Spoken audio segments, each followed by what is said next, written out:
வணக்கம். நம்ம இன்றைக்கி வின்வின் டிஎன்பிசி சேனலில் பணம் மற்றும் கடன் 9th சோஷியல் சயின்ஸ் எக்கனாமிக்ஸில் இருக்கிற 3வது லெசனோட 1 மார்க்ஸை தான் பார்க்க போகிறோம். வாங்க வீடியோக்குள்ளே போகலாம். முதல் கேள்வி, பண்டைய காலத்தில் பண்ட மாற்றத்திற்கு பதிலாக பொது மதிப்பீடாக பயன்படுத்தப்பட்ட உலோகம் தங்கம். அதாவது பார்ட்டர் சிஸ்டம் இருந்தது. அதுக்கப்புறம் பார்ட்டர் சிஸ்டம்ஸ்க்கு பதிலாக தங்கம் கொண்டு வராங்க, தங்கத்துக்கு பதிலாக பொருள். இரண்டாவது கேள்வி, இந்திய ரிசர்வ் வங்கியின் தலைமையிடம் இருக்கும் இடம் மும்பை.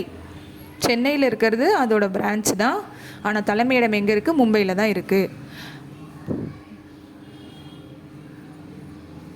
சர்வதேச வணிகத்தில் பயன்படுத்தப்படும் நாணய முறை அமெரிக்க டாலர். ஜப்பான் நாட்டின் பணம் எப்படி அழைக்கப்படுகிறது? யுவான். யுவானா என்னா? என். கரெக்டான ஆன்சர் என். அடுத்து, வணிகத்தின் முதல் வடிவம் பண்ட மாற்றம் செய்யப்பட்ட பொருட்களே.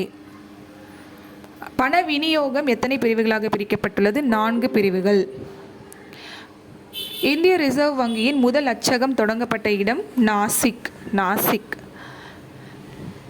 பண பரிமாற்றத்தை முறைப்படுத்துகின்ற பொறுப்பு யாரிடம் இருக்கிறது? ரிசர்வ் வங்கி. இந்திய ரிசர்வ் வங்கியிடம்தான் பண பரிமாற்றத்தை முறைப்படுத்தும் பொறுப்பு இருக்குது.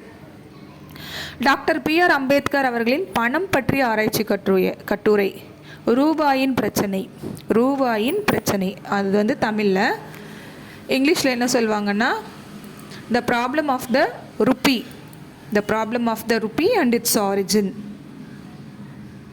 நறுமண பாதையை பற்றி சொல்லுங்கன்னு கேட்குறாங்க. நறுமண பாதை எங்கேருந்து ஆரம்பிக்குன்னா, தமிழகத்தின் கிழக்கு கடலிலிருந்து மிளகு கிடைக்குது. நம்ம கேரளா பகுதியில் நிறைய மிளகு, நம்ம தமிழ்நாட்டில் முத்து, ரத்தினம், மாணிக்கம் இதெல்லாமே கிடைக்குது. இது அப்படியே பல நாடுகளுக்கு ஏற்றுமதி செய்யப்பட்டது. இந்த மிளகு ஒரு நறுமண பொருள்ன்றதுனால இதை கண்டுபிடிக்கிற இந்த பாதை, வணிக பாதை தான் நறுமண பாதை. அந்நிய செலவாணினா என்னன்னு கேட்குறாங்க. அந்நிய செலாவணினா ஒரு நாட்டில் பயன்படுத்தப்படும் பணம் செலவாணி என அழைக்கப்படுகிறது. இப்போ நம்ம எவ்வளோ ஒரு நாளைக்கு யூஸ் பண்ணுறோம், நாடு முழுக்க இருக்க மக்கள் எவ்வளோ யூஸ் பண்ணுறாங்களோ அதுதான் செலவாணி. இந்தியாவோட செலவாணி என்னது? ரூபாய். ஒரு நாட்டில் வெளிநாட்டின் செலவாணி அந்நிய செலவாணி ஆகும். அதாவது உலக நாடுகளுக்கு இடையேயான செலவாணி அமெரிக்க டாலர் அடிப்படையில் மதிப்பிடப்படுகிறது. இம்மதிப்பு நாட்டுக்கு நாடு மாறுபடும். இப்போ நம்ம நாட்டுக்கு தான் ரூபாய். இதுவே ஒரு ஃபாரின் கரன்சி அக்செப்டட்னா டாலர். ஒரு டாலருக்கு எத்தனை ரூபாய், இப்படி சொல்கிறது தான் என்னது? அந்நிய செலவாணி. அடுத்து, இந்திய ரிசர்வ் வங்கியின் பணிகள்லாம் என்னென்னு கேட்குறாங்க. அதுக்கு முன்னாடி இந்தியன் ரிசர்வ் வங்கி எப்படி ஆரம்பிக்கப்பட்டது, எந்த வருடத்தில் ஆரம்பிக்கப்பட்டதுன்னு பாருங்கள். 1935 ஏப்ரல் 1ஆம் தேதியிலேருந்து ஆரம்பிச்சிருக்காங்க. 1937 நிரந்தரமாக ஆரம்பிச்சிட்டாங்க. அதாவது ஒரு டெம்பரவரியாக ஆரம்பித்தோடனே நிரந்தரமாக ஆக்கிட்டாங்க.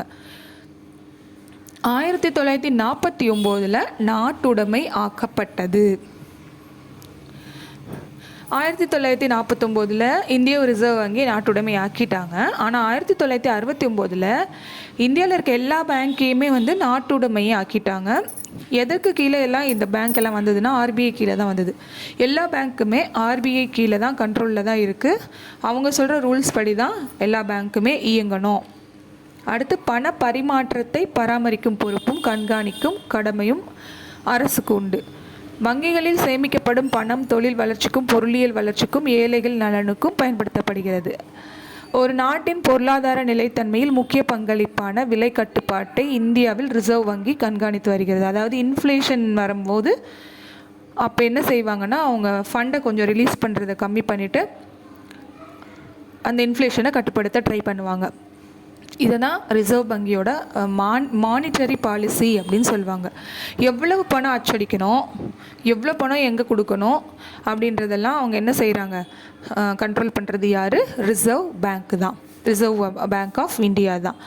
இலங்கை, பூட்டான், ஈராக், ஆப்பிரிக்கா இவங்களுக்கு ஒப்பந்த அடிப்படையில் என்ன செய்கிறாங்கன்னா, அவங்களோட ரூபாயை அவங்களோட இதை அச்சடித்து கொடுக்குறாங்க. எங்கெல்லாம்? இலங்கை, பூட்டான், ஈராக், ஆப்பிரிக்கா. இந்திய ரிசர்வ் வங்கியின் கட்டுப்பாட்டில் ரூபாய் மற்றும் வங்கிகள் தொடர்பான ஆவணங்கள் அச்சடிக்க அச்சகங்கள் உள்ளன. அச்சடிக்கப்பட்ட பணத்தில் எவ்வளோ சதவீதம் புழக்கத்தில் விடுவாங்கன்னா 85%. ஆகஸ்ட் 2018 நிலவரப்படி இந்தியாவில் எத்தனை லட்சம் கோடி பணம் புழக்கத்தில் இருக்கான்? 19 லட்சம் கோடி மதிப்பிலான பணம் புழக்கத்தில் உள்ளதுன்னு சொல்லியிருக்காங்க. அடுத்த கேள்வி, சரியான விடையை தேர்ந்தெடுத்து எழுதுக. பன்னாட்டு வணிகத்தின் முதல் வடிவம் பண்டமாற்று முறை. ஷேர்ஷா சூரி வெளியிட்ட நாணயத்தின் எடை எவ்வளோன்னு கேட்குறாங்க. 178 கிராம். 100 கிராமும் ஒரு 78 கிராமும் கணக்கு பண்ணி பாருங்கள். ரொம்ப எடை அதிகமுள்ள நாணயத்தை தான் ஷேர்ஷா சூரி வெளியிட்டிருக்காரு. ரிசர்வ் வங்கியின் அடிப்படை சட்டம் எப்போ உருவாக்கப்பட்டுச்சு? 1934 சட்டத்தை உருவாக்கிட்டு 1935 பேங்க்கு உருவாக்கியிருப்பாங்க, பேங்க்கு ஆரம்பிச்சிருப்பாங்க. அதனால் ஒரு வருடத்துக்கு முன்னாடியே சட்டத்தை இயற்றிட்டாங்க. இந்தியாவின் அனைத்து வங்கிகளும் எந்த இயரில் நாட்டுடைமை ஆக்கப்பட்டது? 1969. ஆஸ்திரேலிய செலவானின் பெயர் என்னன்னு கேட்குறாங்க. டாலர். அடுத்து, கிரெடிட் கார்டை உருவாக்கினார். யார் உருவாக்கினாங்க? John Pickens. அடுத்த கேள்வி, தங்கம் வெள்ளி எப்படி அழைக்கப்படுகின்றது? இயற்கையான பணம். தங்கம் வெள்ளி இயற்கையான பணம். இந்திய ரிசர்வ் வங்கி எப்போது முதல் செயல்படுத்த தொடங்கியது? 1935. என்ற இணையதளத்தின் மூலமாக மாணவர்கள் கல்வி கடனுக்கு விண்ணப்பிக்கலாம்? வித்யாலட்சுமி கல்வி கடன் திட்டம். அடுத்து, கனடா நாட்டு நாணயத்தின் பெயர் டாலர். ரிசர்வ் வங்கி பணம் அச்சடிக்கும் இடங்கள் எங்கெல்லாம் இருக்குது? முதல் பணம் அச்சடிக்கும் இடம் எங்கே ஆரம்பித்தாங்க? நாசிக் மகாராஷ்டிரம், தேவாஸ் மத்திய பிரதேசம், மைசூர் கர்நாடகம், சல்பானி மேற்கு வங்காளம். அடுத்தது, எந்த நாட்டு பணங்கள் ஒப்பந்த அடிப்படையிலேயே தயாரிக்கப்பட்டு வருகின்றன? எந்த நாட்டு பணங்கள்? இலங்கை, பூட்டான், ஆப்கானிஸ்தான், ஆப்பிரிக்கா. இலங்கை, பூட்டான், ஆப்கானிஸ்தான், ஆப்பிரிக்கா. அடுத்து, கடன் கிடைக்க பெறும் நிறுவனங்கள் யாவை? நாட்டுடைமை ஆக்கப்பட்ட வங்கிகள், தனியார் வங்கிகள், கூட்டுறவு வங்கிகள், முறைசாரா நிதி நிறுவனங்கள். இந்த 4 பிரிவுகளாக பிரித்து என்ன செய்கிறாங்க? கடன் கிடைக்கிறதுக்கு வழி பண்ணுறாங்க.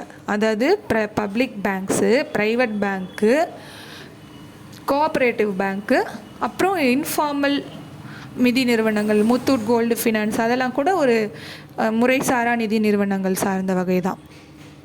பண விநியோகம் மொத்தம் 4 வகையாக பிரிக்கிறாங்க. முதல் வகைனா மக்களிடம் புழக்கத்தில் உள்ள பணம். அடுத்தது, வங்கிகளில் சேமிக்கப்பட்டுள்ள வைப்பு தொகை. அனைத்து வணிக கூட்டுறவு வங்கிகளில் சேமிக்கப்பட்டுள்ள வைப்பு தொகை, ரிசர்வ் வங்கி வைப்பு தொகை. இதெல்லாம் ஒரு வகை. 2வது வகை பாருங்கள், பணம் ஒன்றோடு சேர்த்துக்கிறாங்க. அதாவது மக்களிடம் இருக்க பணம், அனைத்து வங்கியில் இருக்க பணம், கோஆப்ரேட்டிவ் பேங்க்ஸில் இருக்க பணம், ரிசர்வ் வங்கி பணம், இதோடு சேர்த்து அஞ்சலக சேமிப்பு வங்கி கணக்குகளில் சேமிக்கப்பட்டுள்ளது ஒரு வகை. இதான் 2வது வகையான பண வகை. 3வது பண விநியோக வகை என்னதுன்னா, பணம் ஒன்றில் விநியோக முறை இருக்கு இல்லையா? மக்களிடம் புழக்கம், அனைத்து வணிக கூட்டுறவு வங்கிகள் சேமிக்கப்பட்டுள்ள வைப்பு நிதி, ரிசர்வ் வங்கி வைப்பு நிதி, இதோடு சேர்த்து அனைத்து வணிக கூட்டுறவு வங்கிகளில் சேமிக்கப்பட்டுள்ள கால வைப்பு நிதி, அதாவது கரண்ட் அக்கௌண்ட்டில்னு இல்லாமல் இவ்வளோ காலத்துக்குன்னு ஒரு சேவிங்ஸ் இருக்கும்ல அது. அடுத்தது பணம். 4வது வகை முறை என்னதுன்னா, அஞ்சல் அலுவலகங்களில் மொத்த வைப்பு தொகை. இதோடு இந்த வீடியோ முடியுது. அடுத்தது தமிழகத்தில் வேளாண்மை என்ற லெசனை அடுத்த வீடியோவில் பார்க்கலாம். ஏசி ஆஃப் பண்ணுங்க.